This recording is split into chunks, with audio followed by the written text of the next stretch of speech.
ان کو کوئی الیکشن کے انعقاد میں اس کی جتنے بھی پروسیس ہے اس کو کوئی تھا تو وہ اس میں وہ ڈال دیتے. وہ تو انہوں نے وہ اون کیا ہے. وہ الیکٹورل ریفارمز انہی کی حکومت میں ہوئے تھے, اور ابھی بھی اگر کوئی کمی بیشی رہ گئی ہے تو وہ اپنے ممبران کے ذریعے اس کو وہ کر دیتے. لیکن ان کا مقصد اصل میں یہ ہے ہی نہیں. ان کا مقصد تو یہ تب ہوتا ہے جب ان کے ذہن میں ایک فری اینڈ فیئر الیکشن ہو.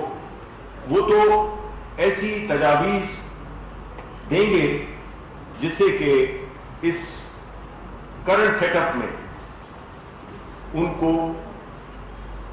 نقصان ہو, اور ان کی کوئی بھی وہ چیز جس کا کہ وہ اپنی کل کی تقریر میں, جو کہ ابھی میرے رفقا آپ اس کا تفصیل سے جواب دیں گے, تو اس الیکشن کو, ڈیموکریسی کو آپ متنازع نہ بنائیں. اس ملک نے آپ پہ بہت سے جو احسانات کیے ہیں. آپ لندن میں بیٹھ کر, ایک بات تو میں آخر میں کہہ دوں کہ کل آپ سب نے دیکھا ہوگا, ہمیں بھی بڑی خوشی ہوئی کہ نواز شریف صاحب بڑے توانا, تندرست, حشاش پرشاش لگ رہے تھے. آیا ان کا پاکستان آنے کا کوئی ارادہ ہے یا نہیں ہے؟ آیا وہ ابھی بھی اسی بات پہ قائم ہیں کہ وہ بیمار ہیں؟ تو یہ سوالات ہیں جو کہ جن کے جوابات ان کو دینے ہوں گے. اب میں ریکویسٹ کروں گا اسد عمر صاحب سے کہ وہ اپنی بات کریں. بہت شکریہ جی. ویسے صحت کا بات کر رہے تھے آپ میاں صاحب کی صحت کی, تو الحمدللہ وہ کوئی فواد چودھری سے کم صحت مند نہیں لگ رہے تھے. اللہ تعالیٰ ایسے ہی تندرست رکھے ان کو. سر جو سنی باتیں آپ نے وہ تو ظاہر ہے آپ نے بھی سب سنی ہے, ہمیں اس کو دہرانے کی ضرورت نہیں ہے وہ کیا کہہ رہے تھے. لیکن سوال یہ پیدا ہوتا ہے کہ کل انہوں نے یہ باتیں کیوں کی, اور یہی بات کیوں کی. دیکھیں, اگر آپ کو یاد کریں جس وقت حکومت بنی تھی اور پہلی تقریر تھی شاید وزیر اعظم کی, پہلی یا دوسری تقریر تھی, تو اس کے اندر انہوں نے قوم کو بتایا تھا کہ یہ جو اپوزیشن ہے یہ اس کی صرف سیاست داؤ پہ نہیں لگی. ان کی جو پچھلے 20 اور 30 سال سے بنائی ہوئی جائیدادیں ہیں جو کرپشن کے پیسے سے بنائی گئی ہیں وہ بھی داؤ پہ لگی ہوئی. تو ان کے لیے تو یہ زندگی اور موت کا مسئلہ ہے, اور جب احتساب کا عمل آگے بڑھے گا تو ان سب نے مل جانا. تو کل وہ مناظر ساری قوم نے دیکھے کہ جس کی پیشن گوئی عمران خان نے کی تھی. اور یہ میں آپ کو بتا دوں کہ یہ آج سے 8-8.5 سال پہلے جب میں نے پارٹی جوائن کی تھی, شاہ صاحب کو یاد ہوگا, شبلی کو یاد ہوگا, یہ وزیر اعظم اس وقت بھی یہی بات کرتے تھے جس وقت یہ ایک دوسرے کے بارے میں الٹا لٹکانے, پیٹ کاٹنے, ضیاء الحق کی پیداوار اور پتہ نہیں کیا کیا ایک دوسرے کو کہتے تھے. یہ اس زمانے میں بھی وزیر اعظم جو ہیں عمران خان صاحب جو ہیں اس وقت بھی یہی کہتے تھے کہ اندر سے سب ایک ہیں, کیونکہ طریقہ کار ایک ہے, وہی کرپشن کرنی, وہی سیاست کو استعمال کرنا جائیدادیں بنانے کے لیے, اور پھر جائیدادوں کو بچانے کے لیے سیاست کو استعمال کرنا. حکومت جب آئی, ظاہر ہے عمران خان جو ہیں انہوں نے یہ جو باریاں چل رہی تھیں وہ باریاں توڑ دیں. میری باری تمہاری باری, ظاہر ہے کہ آپ کا پیسہ بھی داؤ پہ لگا ہوا ہے, تو آپ نے بھی تقریریں دوسرے کے خلاف کرنی ہے, کوئی کام تو کرنا نہیں. لیکن عمران خان جب آئے تو انہوں نے کہا یہ تو معاملہ گڑبڑ ہو گیا. لیکن شروع میں ان کی امید یہ تھی کہ معاشی جو بحران وہ پیدا کر کے گئے ہیں وہ اتنا شدید بحران ہے, ان کو خود کو تو سب سے بہتر پتا تھا نا کتنا شدید بحران چھوڑ کے گئے. تو انہوں نے کہا کہ اسی وزن کے تلے جو ہے اس حکومت نے ملبے میں دفن ہو جانا ہے, تو ان کو کچھ مہینے دیں, انہوں نے ویسے ہی گر جانا ہے. اور اگر آپ کو یاد ہو سکت کی آپ سپیچز اٹھا کے دیکھ لیں, ان کے بیانات دیکھ لیں, تو اکثر آپ کو یہی بات کرتے ہوئے نظر آتے تھے. وہاں سے عمران خان صاحب نے ذاتی جو جستجو کی, اس کے لیے جد و جہد کی, کس طریقے سے انہوں نے پیسہ اکٹھا کیا, اور ہم اس بحران سے نکلنے میں کامیاب ہو گئے. اس کے بعد آ گیا جی دھرنا. یہاں پر دھرنا انہوں نے کہا کہ ادھر سے بس اب حکومت گرے گی اور سارا پاکستان کھڑا ہو جائے گا اور سارا پاکستان ہمارے ساتھ ہے. تو جب ادھر آئے تو پتہ چلا کہ پاکستان کا تو 2% بھی ان کے ساتھ نہیں کھڑا ہوا. وہ آہستہ آہستہ الگ ہوتے گئے اور آخر کار یہاں سے پسپائی کرنی پڑی. تو وہ امید بھی ختم ہو گئی. پھر اس کے بعد ایک دنیا میں ایک عالمی بحران آیا, کورونا کا ایسا مرض پھیلا دنیا کے اندر کہ دنیا کی معیشت ہل کے رہ گئی, لوگوں کے ملکوں کے صحت کے نظام ہل کے رہ گئے. اور بڑا اس میں شروع کے دن دیکھیں تو بڑا جوش اور ولولہ نظر آتا تھا ان لیڈران کے اندر. کوئی لندن سے بھاگے بھاگے واپس بھی آ گئے اسی امید کے اوپر کہ ابھی پاکستان کے اندر تباہی بربادی آئے گی, تو اس کو پھر ہم بنیاد بنا کے حکومت کو جو ہے وہ ختم کریں گے. اور کل کی تقاریر کے اندر مجھے یہ بات بڑی مزیدار لگی کہ وہ لوگ جنہوں نے کوئی چیز نہیں چھوڑی پاکستان میں تنقید کرنے کے لیے، لیکن دنیا میں جو سب سے بڑا بحران آیا ہوا ہے نہیں ذکر کیا تو اس کا نہیں کیا. کوئی آپ نے کل کورونا اور کووڈ کی بات نہیں سنی ہوگی. الحمدللہ اللہ تعالیٰ نے کامیابی دی، وزیر اعظم کی بالکل واضح ایک موقف تھا، اور آہستہ آہستہ دنیا جو ہے اس موقف کو مان گیا، اور آج یہ صورتحال ہے کہ ورلڈ ہیلتھ آرگنائزیشن سے لے کے یونائٹڈ نیشنز جنرل اسمبلی کے صدر تک سب پاکستان کی مثال دے رہے ہیں کہ ان ممالک میں سے ہے جس سے دنیا سیکھ سکتی ہے. وہ بھی موقع ہاتھ سے نکل گیا جی. اس کے بعد جو ابھی ہوا ہے یہ فیٹف کے قوانین کے اندر، یعنی اس سے زیادہ شرمندگی کی کیا بات ہو سکتی ہے، اور یہ کتنے ڈیسپریٹ ہیں، یہ کتنی ان کی پریشانی کس نہج تک پہنچ گئی ہے، اس کا اس سے اندازہ لگائیں کہ ایسے قانون جس کا کوئی سیاست سے تعلق نہیں، کسی سیاسی پارٹی سے تعلق نہیں، وہ صرف اور صرف پاکستان کو بلیک لسٹ سے بچانے کے لیے قوانین بنائے جا رہے ہیں. ان قوانین کے اوپر بھی انہوں نے بھرپور مخالفت کی. پہلے تو وہ سمجھے بڑے خوشی ہوئی جی ان کو، میں اور شاہ صاحب بھی ان کے ساتھ بیٹھے شروع میں تو بڑی ان کی امید تھی کہ ہم جو ہے، کیونکہ ظاہر ہے ان کو یہ تو پتہ ہے کہ عمران خان تحریک انصاف کی لیڈرشپ جو ہے محب وطن لوگ ہیں، تو ملک کے لیے قربانی دینے کے لیے بھی تیار ہیں. تو انہوں نے کہا اس سے بہتر موقع نہیں ہو سکتا این آر او کرانے کا. تو وہ این آر او جس سے وہ بولتے تھے ہم کبھی نہیں مانگیں گے، اور بار بار پوچھتے تھے کون سا این آر او، تو وہ این آر او کی ایگزیکٹ شکل صورت انہوں نے قوم کے سامنے رکھ دی 34 ترامیم نیب قوانین کے اندر. انہوں نے کہا جی یہ کرو گے تو ہم فیٹف پہ سیدھا بلیک میلنگ، یہ کرو گے تو پاکستان کو بلیک لسٹ میں جانے سے بچائیں گے، ورنہ پاکستان بلیک لسٹ میں جاتا ہے تو جائے، ہمیں اپنی جائیدادیں بچانا ہمارے لیے زیادہ ضروری ہے. لیکن اس کے اندر بھی ان کو پے در پہ شکست ہوتی گئی، اور صورتحال ان کو یہ نظر آئی کہ ان سے تو 200 ممبر جو اسمبلی، قومی اسمبلی اور سینٹ کے اندر ہیں، وہ بھی نہیں ان سے سنبھالے جا رہے. تو ایک پینک جو ہے وہ ایک اور لیول کے اوپر ان کا پہنچ گیا، اور اسی کے اندر ایک اینٹی منی لانڈرنگ قانون جو پاس ہوا ہے، اس سے ظاہر ہے ان کی اپنی جو باہر منی لانڈرنگ کی ہوئی جائیدادیں ہیں اس کا بھی خطرہ ہے. تو یہ تو وجہ ہے کہ یہ کیوں اس وقت اتنے پینک میں، اور یہ اب کس طریقے سے چاروں طرف ہاتھ پیر مارنے کی کوشش کریں گے، کس طریقے سے ہم جس پریشانی کے اندر آ گئے ہیں اس سے نکلا جائے. لیکن یہ ان کے ساتھ ساتھ وہ دنیا کی قوتیں جو پاکستان کے خلاف ہیں، جو پاکستان سے دشمنی رکھتی ہیں، ان کے لیے بھی ایک بڑی خطرناک صورتحال پیدا ہوتی جا رہی ہے. اور وہ کیا ہے؟ کون سے علاقے ہیں جہاں پر انہوں نے بھارت میں خصوصی طور پر، اور دوسرے اس کے علاوہ وہ ممالک جو پاکستان سے مخامصت رکھتے ہیں، انہوں نے کہاں کہاں پریشانی پیدا کرنے کی کوشش کی ہے. فاٹا بہت بڑا ایک ہمارے لیے چیلنج ہوا کرتا تھا. الحمدللہ پاکستان کی فوج نے آپریشن کیا، اور سیاسی طور پر فاٹا کو پاکستان کا حصہ بنایا گیا، فاٹا انضمام بل پاس کیا گیا، وہاں ترقی کا عمل شروع ہوا ہے. اور اللہ کے فضل سے فاٹا کے اندر جس قسم کی ہم دہشت گردی کی وارداتیں وہاں پر دیکھتے تھے، جس طریقے سے ریاست کی رٹ وہاں ختم ہوئی بھی تھی، اس کو ہم نے بدلتے دیکھا، اور فاٹا کے اندر ہم نے بہتری آتی ہوئی دیکھی. کراچی پچھلے 20-25 سال استعمال کیا گیا. کراچی کی صورتحال آپ نے دیکھی، سیاسی طور پر بھی بہتر ہونی شروع ہوئی، وہاں کے سیکیورٹی کے معاملات بھی بہتر شروع ہوئے، اور ابھی آپ نے دیکھا کہ ایک بہت بڑا تاریخی پیکج جو ہے کراچی کی ترقی کے لیے بھی بنایا گیا. بلوچستان جہاں پر ابھی بھی دہشت گردی جاری ہے، جہاں پر پورے یہ ان کا زور ہے پاکستان مخالف قوتوں کا، تو وہاں پر بھی آپ کو پتا ہے کہ خصوصی پیکج وزیر اعظم نے کہا ہے کہ بلوچستان کے لیے بنایا جائے، اور انشاءاللہ اگلے 2-3 ہفتوں کے اندر اس کا بھی اعلان کر دیا جائے گا. ایک بہت بڑا پیکج، اور بلوچستان کے بھی جو سب سے پسماندہ علاقے ہیں تاکہ بلوچوں کو ان کا حق دیا جائے، تو وہاں پر بھی.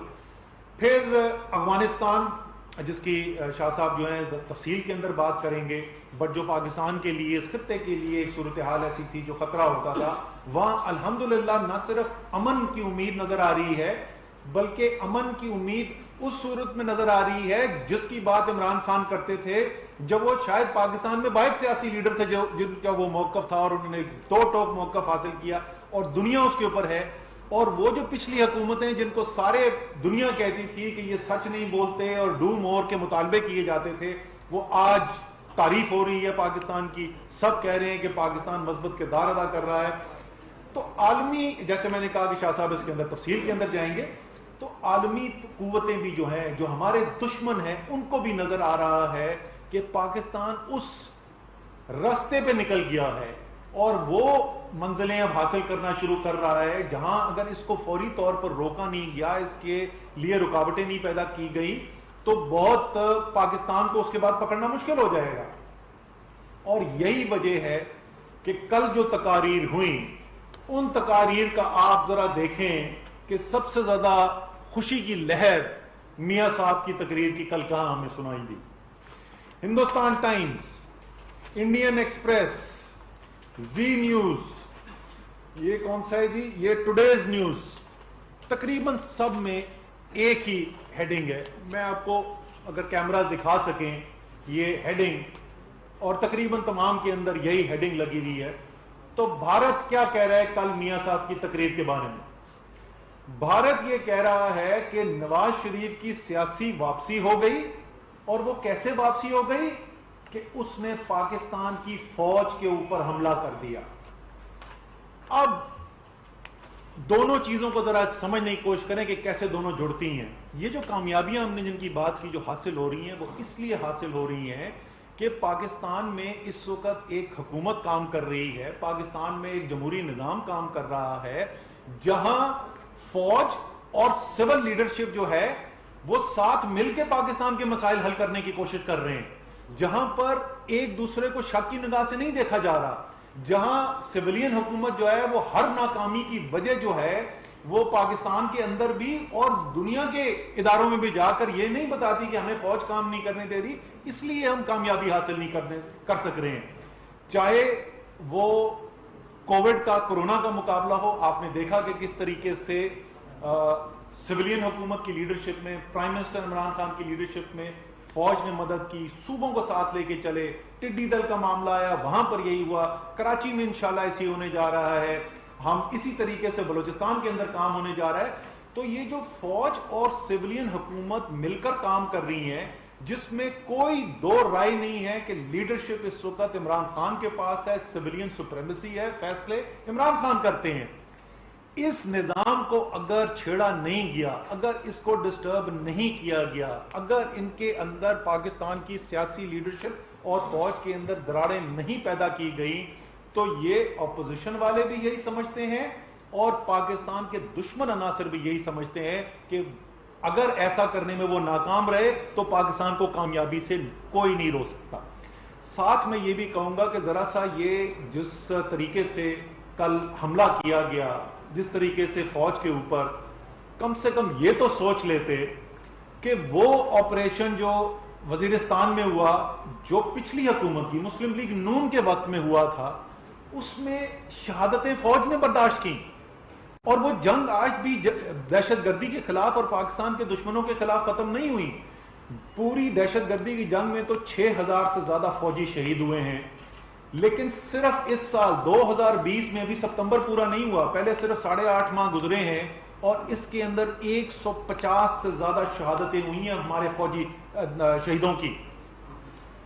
یہ وہ فوج ہے جس کی کوئی ایک سال سے 8.5 مہینے میں, اس سال 2020 کے جنوری 1 سے ستمبر کے وسط تک 150 سے زیادہ شہادتیں ہیں بارڈر کے اوپر دہشت گردی کے اٹیکس کے اندر. اور مکمل طور پہ تو جیسے میں نے بتایا کہ اوور آل کو 6000 سے زیادہ ہیں. کوئی پلٹن, کوئی ریجمنٹ فوج کی ایسی نہیں ہے جس نے شہید نہ اٹھائے ہوئے ہوں, اور ایک دو نہیں درجنوں کی تعداد میں انہوں نے شہید نہ اٹھائے ہوئے ہوں.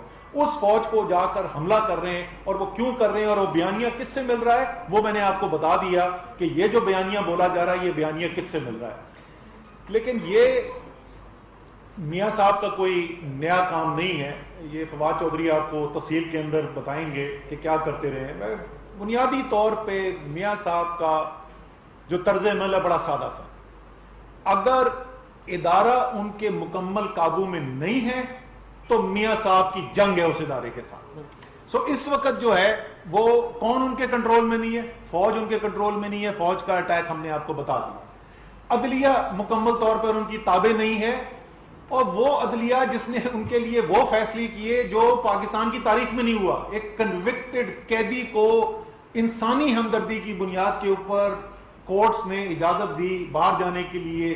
حکومت نے کہا کہ اچھا انسانی ہمدردی کی بنیاد پہ ہم ان کو باہر جانے دیتے ہیں. وہ باہر جا کے تو ابھی جہاز میں بیٹھے تو پتہ چل گیا تھا کہ کتنے وہ بیمار تھے. اس کا جواب وہ خود دیں گے. انہوں نے جوڈیشری کو کل نہیں چھوڑا. یعنی اگر کوئی بھی ایک فیصلہ ایسا ہو جو ان کے خلاف ہو تو جوڈیشری جو ہے وہ انصاف نہیں دے رہی. اگر فوج ان کے لیے نہ کام کرے. وہ چیز کمال کی بات انہوں نے کی, وہ کہتے ہیں کہ جی آج تو پاکستان کی تاریخ میں کوئی فری الیکشن نہیں ہوا. بھائی آپ 3 دفعہ وزیر اعظم بنے, کیا آپ اقبال جرم کر رہے ہیں؟ اسی طریقے سے نیب کو, اب نیب کی کارکردگی پہ کوئی اعتراض کرتے تو سمجھ میں آتی تھی, لیکن جس طریقے کے گرے ہوئے حملے 3 دفعہ پاکستان کا وزیر اعظم ذاتی حملے نیب چیئرمین کے اوپر. کون نیب چیئرمین؟ میاں صاحب یہ آپ نے لگایا تھا, یہ تحریک انصاف کا لگایا ہوا چیئرمین نہیں تھا, یہ آپ کا لگایا ہوا چیئرمین ہے.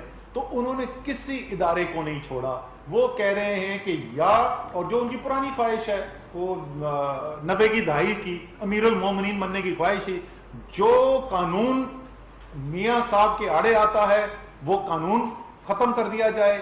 جو ادارہ آزاد قانون کی بنیاد کے اوپر, آئین کی بنیاد کے اوپر کام کرے وہ ادارہ تباہ کر دیا جائے. وہی ان کی سیاست جو ہے وہ چل رہی ہے, اور آج تک بھی وہی سیاست ان کی آج بھی چل رہی ہے. اور اسی کی تفصیل میں بتانے کے لیے میں درخواست کروں گا فواد چودھری صاحب سے کہ وہ ذرا سا اور لوگوں کو یاد دلائیں, خاص طور پہ نوجوانوں کو جنہوں نے وہ نہیں دیکھا, کہ میاں صاحب کی سیاست کا سفر کیا گزرا ہے. جی بسم اللہ الرحمن الرحیم. پہلی بات تو بڑی تفصیل سے اسد عمر صاحب نے, اس سے پہلے شبلی فراز صاحب نے جو بتایا, تو پہلے تو میں شبلی فراز صاحب کو مبارکباد سے شروع کرنا چاہتا ہوں. پاکستان میں نئی روایت کا آغاز کیا ہے انفارمیشن منسٹری نے. دیکھیے لیگلی اگر آپ جاتے اور سندھ ہائی کورٹ کا اگر ججمنٹ اگر آپ سامنے رکھتے تو نواز شریف صاحب کا خطاب دکھانا غیر قانونی ہو جاتا, لیکن انہوں نے پرائم منسٹر صاحب کی نے جس کھلے دل کا مظاہرہ کیا, انفارمیشن منسٹری نے اور حکومت نے جس طریقے سے فیصلہ کیا اور کہا کہ آپ اپوزیشن کی ساری تقاریر جو ہیں وہ دکھائیں, اور یہ ایک نئی روایت کا آغاز تھا. اور میرا خیال ہے کہ پارلیمان میں بھی جس طریقے سے تقریریں ابھی دکھائی جا رہی ہیں, پاکستان کی تاریخ میں اس طرح سے کبھی جو آزادی آج میڈیا کو اپوزیشن کوریج کے حوالے سے حاصل ہے, یہ پاکستان کی تاریخ میں اس سے پہلے کبھی حاصل جو ہے وہ نہیں ہوئی. دوسری بات یہ ہے کہ کل جو ابو بچاؤ کانفرنس ختم ہوئی, اس کا جو بنیادی نقطہ تھا وہ یہ تھا کہ دیکھیں اگر تو جوڈیشری اور فوج ہمارے ساتھ ہیں تو ان سے اچھا کوئی ادارہ ہی نہیں ہے. اگر یہ عوام نے جس طریقے سے ان کو باہر نکالا اور عمران خان کی قیادت میں عوام نے جس طریقے سے نواز شریف کی حکومت سے جان چھڑوائی, اگر فوج اور جوڈیشری ہمارے ساتھ کھڑے نہیں ہوتے تو وہ بہت خراب ہے. اب اگر کل کی آپ نواز شریف صاحب کی تقریر سنیے تو اس میں کیا ہے؟ اس میں یہ ہے کہ فوج بڑی بری ہے, جوڈیشری بہت بری ہے, نیب بہت بری ہے. تو پاکستان میں سارا ہی بہت برا ہے, اسی لیے تو آپ لندن بیٹھے ہیں. اور یہ پہلے لیڈر ہوں گے پاکستان کی تحریک, پاکستان کی تاریخ کے, جو مے فیئر کے مہنگے ترین اپارٹمنٹس میں بیٹھ کے لوگوں کو کہہ رہے ہیں کہ آپ سڑکوں پہ نکل آئیں. اب آپ اندازہ لگائیے اس مذاق کا جو نواز شریف قوم سے کر رہے ہیں اور ہمارے ساتھ کر رہے ہیں. اور پہلی بات تو یہ ہے کہ ہمیں اپنی غلطی ماننی چاہیے, اور وہ غلطی یہ تھی کہ ہم نے جس طریقے سے وہ باہر گئے اس طریقے سے ہم نے کوشش تو کی, 7 ارب روپے کا ہم نے بانڈ رکھا کہ کم از کم ہمیں, مجھے تو خیر پہلے دن سے پتا تھا انہوں نے واپس نہیں آنا. اسد بھائی نہیں مان رہے تھے, کہہ رہے تھے آ جائیں گے, اور باقی لوگ جو ہیں وہ کہہ رہے تھے کہ آ جائیں گے. لیکن اب ایشو یہ ہے کہ ہمیں پتا تھا کہ انہوں نے واپس نہیں آنا, اسی لیے ہم نے 7 ارب روپے کا بانڈ جو ہے وہ رکھا تھا. اور وہ 7 ارب کا بانڈ اب اسی جوڈیشری نے, جس کو وہ کل تنقید کا نشانہ بنا رہے ہیں, اسی جوڈیشری نے ریلیکس کیا تھا. اور اسی جوڈیشری نے کہا تھا کہ نہیں شہباز شریف جو ہے اس کے اوپر چلے جائیں. جو کل کا جو ساری اگر ایمفیسس اگر نواز شریف صاحب کی تقریر کا آپ دیکھیں تو یوں لگتا ہے جیسے انہیں وہ جو بھولنے کی بیماری ہوتی ہے, الزائمر ہو گیا ہے, کہ ان کو یاد ہی نہیں رہا کہ وہ کس طریقے سے سیاست میں اٹھے. یعنی پہلا الیکشن جو انہوں نے لڑا 1979 میں تحریک استقلال کے ٹکٹ پہ, نواز شریف تو کونسلر کا الیکشن ہار گئے تھے گوال منڈی سے. 1983 میں جنرل جیلانی صاحب کی جو نظر ہے وہ اس نوجوان نواز شریف کے اوپر پڑی اور انہوں نے ان کو اپنا سپورٹس ایڈوائزر لگایا. 1985 میں جنرل جیلانی صاحب نے ان کو اپنا فائنانس منسٹر لگایا، اور اس کے بعد نواز شریف صاحب کا جب وہاں پر پنجاب میں ہوا تو پھر اور کوئی نہیں، اب جنرل ضیاء الحق صاحب جن سے وہ چاہتے ہیں کہ ہمارا کوئی تعلق جو ہے وہ جڑے ہی نہ، وہ بندہ بات ہی نہ کرے، ضیاء الحق صاحب وہاں پہ تشریف لے کے گئے اور انہوں نے بتایا کہ نواز شریف کا قلعہ مضبوط ہے۔ یہ ابتدا تھی نواز شریف کی سیاست کی۔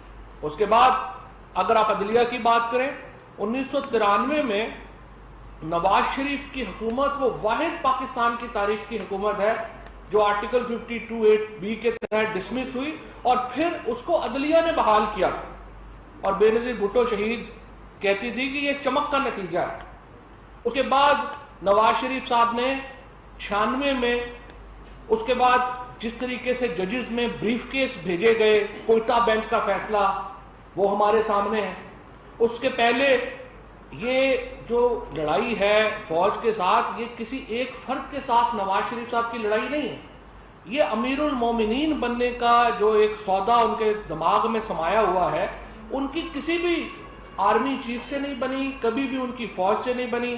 جنرل آصف نواز صاحب ہوں، جنرل جہانگیر کرامت ہوں، جنرل پرویز مشرف ہوں، یا کوئی بھی اور فوج کے چیف ہوں، فوج کا ادارہ ہو، اس سے ان کی نہیں بنی۔ کیوں نہیں بنی؟ کیونکہ جب آپ یہاں سے پیسے کماتے ہیں، یہاں سے پیسے اٹھا کر کے آپ باہر لے جاتے ہیں، اور اس کے بعد آپ چاہتے ہیں کہ ادارے اس کا تحفظ کریں، ادارے ان کا تحفظ نہیں کریں گے۔ آج جس طریقے سے پاکستان کی حکومت کو، ہمیں تو کوئی فوج سے گلہ نہیں ہے، ہمیں تو جوڈیشری سے کوئی گلہ نہیں ہے، جوڈیشری میں روزانہ جو ہے وہ روزانہ ہمارے اوپر ریمارکس بھی آتے ہیں، کبھی بات بھی آتی ہے۔ ہر کیبنٹ میٹنگ میں پرائم منسٹر صاحب یہ کہتے ہیں کہ یہ جوڈیشری کے جو ریمارکس ہوئے ہیں ان کا احترام کریں۔ اگر چیف جسٹس صاحب نے کسی بات کے اوپر ڈسپلیئر کا اظہار کیا ہے تو ہمیں کہا جاتا ہے پرائم منسٹر صاحب کی طرف سے اس کو ایڈریس کریں، کیونکہ ہم ایک ڈیموکریٹک گورنمنٹ ہیں، ہم اداروں کو ساتھ لے کے چلنا چاہتے ہیں۔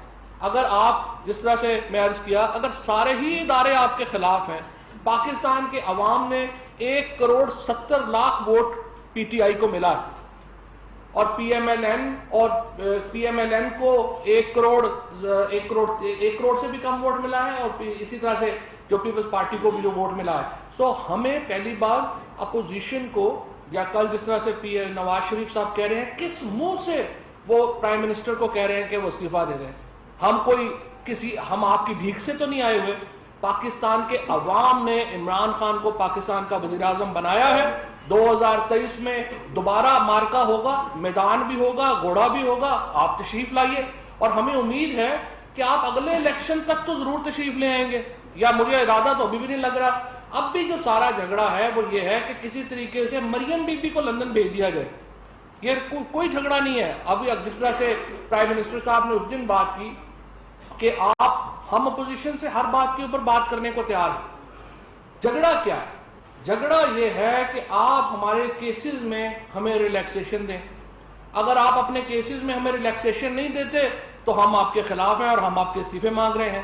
بڑی دلچسپ بات یہ ہے کہ کل نواز شریف صاحب نے یوسف رضا گیلانی صاحب کے ڈپارچر کے اوپر افسوس کا اظہار کیا کہ بڑا افسوس ہوا یوسف رضا گیلانی صاحب اپنا میعاد جو ہے وہ پوری نہیں کر سکے۔ بھائی آپ کو میں یاد دلاؤں، آپ ہی تو پٹیشنر تھے یوسف رضا گیلانی صاحب کے خلاف، کالا کوٹ پہن کے صبح 9 بجے جو ہے وہ کورٹ کا آغاز ہوتا تھا، آپ 7:45 بجے پہنچ جاتے تھے سپریم کورٹ کالا کوٹ پہن کے، وہ آپ کو بھول گئے۔ ہر اس ملک میں جمہوریت کے خلاف جتنی سازشیں ہوئی ہیں، نواز شریف اور ان کی قیادت میں مسلم لیگ نون ان سازشوں کا لازمی جزو رہی۔ اس ملک میں جتنی سازشیں جوڈیشری کے خلاف ہوئی ہیں، نواز شریف اس کا ایک اہم حصہ جو ہے وہ رہے ہیں، اور اب ہمیں بتا رہے ہیں آ کر کے کہ یہ حکومت جو ہے یہ اس طرح آئی ہے اور اس طرح آئی ہے۔ میں یہ سمجھتا ہوں کہ جس طریقے سے آج اسد عمر صاحب نے پوری طریقے سے جس طریقے سے آپ کے سامنے بیان رکھا، آپ دیکھیے کہ یہ جو معاملات ہیں، یہ جو کڑیاں ہیں، یہ مل کس طرح سے رہی ہیں۔ جس طریقے سے امریکہ میں بیٹھے ہوئے ایک بھارت نواز گروپ جس کی قیادت حسین حقانی کر رہا ہے، اس کا جو نیریٹو ہے اور اس کے جو ساتھیوں کا نیریٹو ہے وہ جس طریقے سے سپریڈ کیا جاتا ہے، اس کی ایک مثال ابھی اسد عمر صاحب نے آپ کے سامنے رکھی کہ کس طرح سے یہ آپ دیکھیں کل کی جو نواز شریف کی تقریر ہے وہ کہاں سیلیبریٹ ہو رہی ہے، ہندوستان میں سیلیبریٹ ہو رہی ہے۔ اس کا مطلب یہ ہے کہ یہ جو ایک نیریٹو ہے، یہ جو بیانیہ ہے، یہ پاکستان کے اندر نہیں بنایا گیا، یہ پاکستان کے باہر بنایا گیا، اور اس کو کئی ایسی قوتوں کی حمایت اور مدد حاصل رہی ہے۔ کیونکہ دیکھیں اداروں کے خلاف آپ ایک تحریک کھڑی کریں گے، اس کا فائدہ کس کو ہوگا؟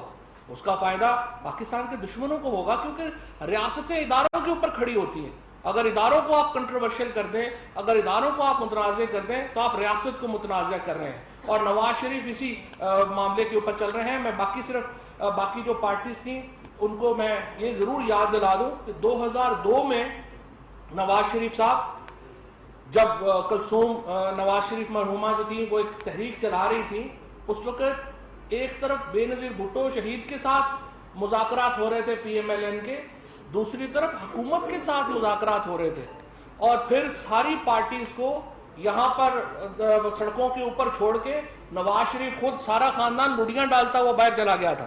تو یہ باقی پارٹیز جو ان کے ساتھ کل بیٹھی تھی، میں ان کو یاد کرا دوں کہ ذرا تاریخ کے اوپر بھی نظر رکھیے گا، یہ نہ ہو کہ آپ سارے یہاں پہ لوگوں کو نکالتے رہ رہے ہیں اور یہاں پہ جو ہے وہ اور ڈیلیں جو ہیں وہ اس کی کوششوں میں لگے رہے۔ اور دوسری طرف جس طریقے سے انہوں نے عدلیہ کو میں سمجھتا ہوں متنازع کیا ہے، عدلیہ نے جتنے بڑے فیصلے پاکستان میں عدلیہ نے نواز شریف کے حق میں کیے، آپ اٹھا کے دیکھیے 2007-8 میں 8 سال کے بعد جب نواز شریف پاکستان آئے، سپریم کورٹ میں 8 سال کی لمیٹیشن معاف کی اور نواز شریف کا کیس سنا۔ اس سے پہلے نواز شریف کا جو اتفاق گروپ میں جو ان کو ریلیف دیا گیا، حدیبیہ میں جو ان کو ریلیف دیا گیا، انپریسیڈنٹڈ ہے پاکستان کی تاریخ کے۔ لیکن آج عدلیہ بھی بری ہے، آج پاکستان کی فوج بھی بری ہے، آج پاکستان کی حکومت بھی بری ہے۔ اس طرح سے معاملہ چلنا نہیں ہے۔ یہاں پر انشاءاللہ تعالی پرائم منسٹر صاحب کو، پاکستان تحریک انصاف کی حکومت کو پاکستان کے لوگوں نے منتخب کیا ہے، اور صرف پاکستان کے لوگوں کے پاس یہ اتھارٹی ہے کہ وہ اپنی حکومت بدل سکیں۔ بہت شکریہ۔ بسم اللہ الرحمن الرحیم۔ میرے 3 ساتھیوں نے جو گفتگو آپ کے سامنے پیش کی ہے، اس کا خلاصہ میں آپ کی خدمت میں عرض کرنا چاہتا ہوں، اور خلاصہ یہ ہے کہ کل کا جو اجلاس ہے اس سے مجھے ایک مایوسی کا اظہار دکھائی دیا، اور ایک نا امیدی کی گردان تھی جو دہرائی گئی کل کے اجلاس میں۔ کل کا اجلاس جو ہے اگر آپ اس کا بغور مطالعہ کریں تو وہ تضادات کا مجموعہ ہے۔ آپ اگر ایک ایک نقطے کو، وقت نہیں ہے تفصیلات میں جانے کا، تضادات کا مجموعہ ہے۔ اور جیسے کہ ابھی کہا گیا کہ سب سے زیادہ شادیانے کہاں بج رہے ہیں؟ آپ کے پڑوس میں۔ کیوں؟ کہ ہر اس ادارے کو نشانہ بنایا گیا جس ادارے سے وہ خائف ہیں، اور وہ سمجھتے ہیں کہ اس ادارے نے پاکستان کی سلامتی کے لیے اپنا خون دیا ہے، اور پاکستان اور دہشت گردی کو شکست دینے میں جو انہوں نے کردار ادا کیا ہے، آج دنیا اس کی تعریف کر رہی ہے۔ اب جیسے کہ پہلے کہا گیا کہ مایوسی کیوں تھی؟ مایوسی کی وجوہات ہیں۔ بہت سی امید لگا رکھی تھی کہ ہم نے معیشت کو اس حد تک دیوالیہ کر دیا ہے کہ یہ چل نہیں پائیں گے۔ جو ریسورس گیپ ہے وہ اتنے غالباً $20 ارب کا ریسورس گیپ چھوڑ کے گئے تھے، تو یہ ان سے پورا نہیں ہوگا۔ یہ تو اللہ کا کرم ہوا اور دوست ممالک نے ہمارا اس آڑے وقت میں ساتھ دیا، اور پھر IMF کے ساتھ ایک معاہدہ ہو گیا کہ ہم اس سے نکل آئے۔ اور جس کو وہ سمجھتے تھے کہ یہ بالکل ایک، انہوں نے جانے سے پہلے ایسے اعلانات کیے کہ آنے والی حکومت کے لیے مالی مشکلات پیدا ہوں گی، اس سے الحمدللہ ملک اب آہستہ آہستہ باہر آ رہا ہے۔ کووڈ کے چیلنج کے باوجود آپ کے جو اکنامک انڈیکیٹرز ہیں وہ اب سدھرنے شروع ہو گئے ہیں، نمبر 1۔ نمبر 2، خیال تھا کہ دھرنے سے امید تھی، وہ تتر بتر ہو گیا، آپ کے سامنے ہے، وضاحت کی ضرورت نہیں ہے۔ اس کے بعد جیسے کہ اسد عمر نے کہا، دنیا ابھی بھی کہہ رہی ہے کہ کووڈ کا چیلنج ختم نہیں ہوا، آج یورپ میں دوبارہ وہ نئی حکمت عملی کے بارے میں سوچ رہا ہے, کیونکہ کیسز پھر بڑھنا شروع ہو گئے. بہت سے ماہرین ہیں وہ سمجھتے ہیں کہ سردیوں میں ایک سیکنڈ ویو آ سکتی ہے. تو وہ لوگ جو اسٹرکٹ لاک ڈاؤن کا درس دیا کرتے تھے وہ آج کہتے ہیں کہ ہم جنوری میں اور دسمبر میں احتجاج کریں گے, جلسے جلوس کریں گے, ریلیز کریں گے. تو آپ ذرا تضادات کا ملاحظہ کیجئے. پھر اگلی بات جو میں کرنا چاہوں گا وہ یہ ہے, ان کو یقین کامل تھا کہ حکومت کے پاس کیونکہ سینٹ میں اکثریت نہیں ہے, انہیں اگر ایف اے ٹی ایف میں فیٹف میں اگر کامیابی حاصل کرنی ہے, قانون سازی کرنی ہے, انہیں بالآخر ہمارے پاس آنا ہوگا. اور ہم گئے اور ہم نے حد الوسع کوشش کی پاکستان کے لیے, پاکستان کو گرے لسٹ سے نکالنے کے لیے اور ہندوستان کے عزائم کو خاک پہ ملانے کے لیے جو پاکستان کو بلیک لسٹ میں دھکیلنا چاہتے تھے. ہم نے بہت سی ان کی طرح جو مین تھی, امینڈمنٹس تھی, ان کو انکارپوریٹ کیا.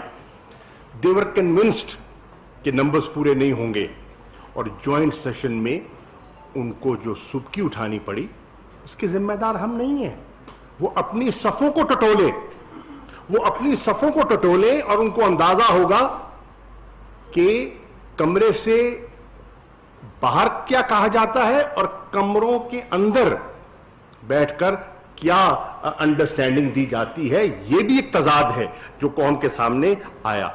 پھر ان کا خیال یہ تھا کہ حکومت اتنی پھنسی ہوئی ہے اور ایک ڈیڈ لائن ہے, پلینری کا سیشن آ رہا ہے, تو یہی وقت ہے نچوڑنے کا. اور 34 کے قریب انہیں ترامیم پیش کر دیں کہ این آر او کیا کہتے ہیں. این آر او کیا تھا؟ آج کے اس دور کا این آر او نیب کو لپیٹنا ہے.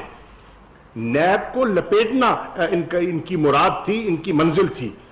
جب انہیں یہ واضح ہو گیا کہ عمران خان اس پر تیار کسی صورت نہیں ہوں گے, تو انہوں نے اپنی حکمت عملی پر نظر ثانی کی.